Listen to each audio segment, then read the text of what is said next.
Part 2 अज्ञात writer. ये देखो मैडम को, यहाँ सब मस्ती कर रहे हैं और इनको पहाड़ियों में दिलचस्पी है। पहाड़ी नहीं है, ये जंगल है।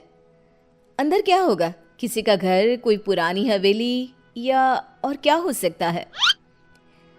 कहीं तू ही तो नहीं रहती ना इस जंगल में?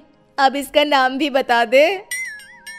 आज से इसका नाम पालन खेत, मेरा घर, आहार। कालिंदी बचपन से ही रहस्यमय शक्तियों में मानती थी। जहां उसकी उम्र के लोग मॉल घुमा करते, उसे जंगल सन्नाटा अपनी ओर खींचता था। वो अपने सपनों को हकीकत से जोड़ने की कोशिश किया करती और अपने अनुभव को एक डायरी में लिखा करती थी, जिसके कारण उसके बेंचमेट उसका बहुत मजाक उड़ाया करते थे। फिर से कुछ लिखने बैठ गई तू? कितनी बोरिंग है रे तू। उफ। बस रुकती है और सभी नीचे उतरते हैं। वाटरफॉल के पास का नज़ारा बहुत ही खूबसूरत होता है। सब अपनी अपनी फोटोज लेने में लग जाते हैं, पर कालिंदी वाटरफॉल के नदी के बहाव को देखती रहती है। नीचे उतरना है क्या? उतर जा। सुष्मिता की बात पर कालिंदी चिढ़ जाती है और नदी के बहाव के साथ चलती हुई उसी जंगल में पहुंचती है जिसको उसने पालन खेत नाम दिया था। अंदर एक बहुत खूबसूरत सी हवेली होती है। वो अंदर क्या देखती है? एक औरत काले कपड़े में बैठी एक कुंड में आहुति दे रही है। ओम फट स्वाहा, ओम फट स्वाहा। वो औरत हवा में हाथ घुमाती है और उसके हाथ में अपने आप कुंड में डालने की आहुति आ जाती है। कालिंदी इसके पहले कि कुछ सोच पाती उसका फोन बज जाता है। अगले दिन कॉलेज कैंटीन में जब सब लंच कर रहे होते हैं, कालिंदी गेट से अंदर आती है। यहाँ क्या कर रही है तू? अरे तेरी डायरी कहाँ गई बहन जी? आज बड़ी सोशल बन रही हो कालिंदी, क्या बात है? सुष्मिता के सभी दोस्त कालिंदी को परेशान करने लग जाते हैं। कालिंदी रोती हुई कॉलेज के टेरेस पर जाती है। अब बहुत हुआ, इन लोगों की हेकड़ी ना उतारी मैंने तो मेरा नाम कालिंदी नहीं।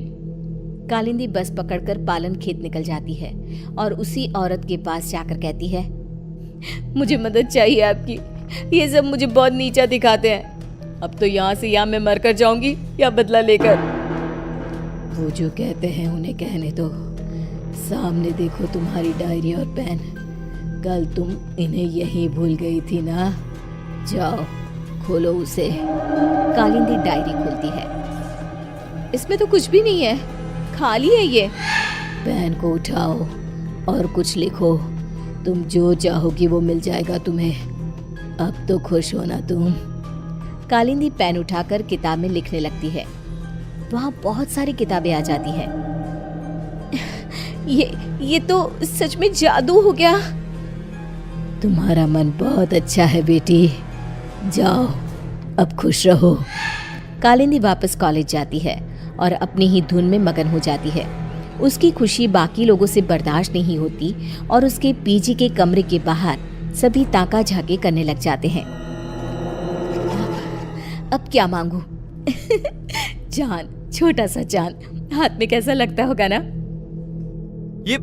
ये क्या बकवास कर रही है?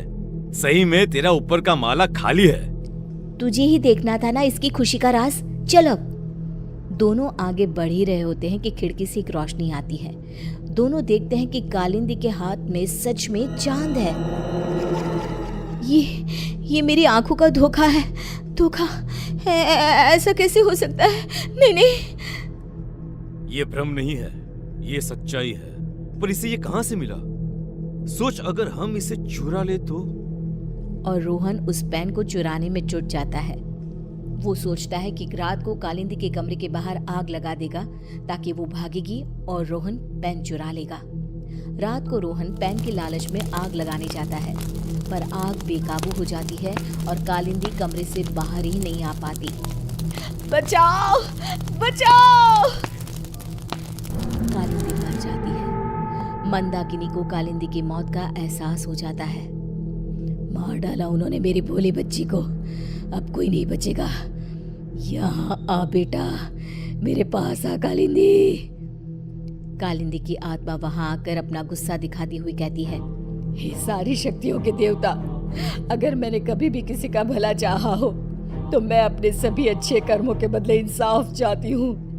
इस अग्नि में अपनी आत्मा की आहुति देते हुए तुझे विनती करती हूँ कि मुझे एक ऐसी आत्मा बना दे, इतनी बुरी और शक्तिशाली, जो अपने गुनहगारों को तड़पा तड़पा कर मारे।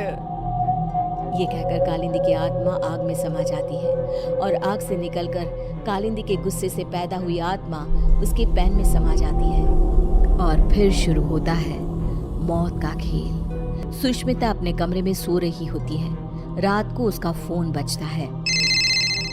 It's me, Rohan. दूसरे नंबर से कॉल करना पड़ा। तुम कॉलेज के पीछे वाली पहाड़ी पर आओ, मुझे तुम्हें कुछ बताना है।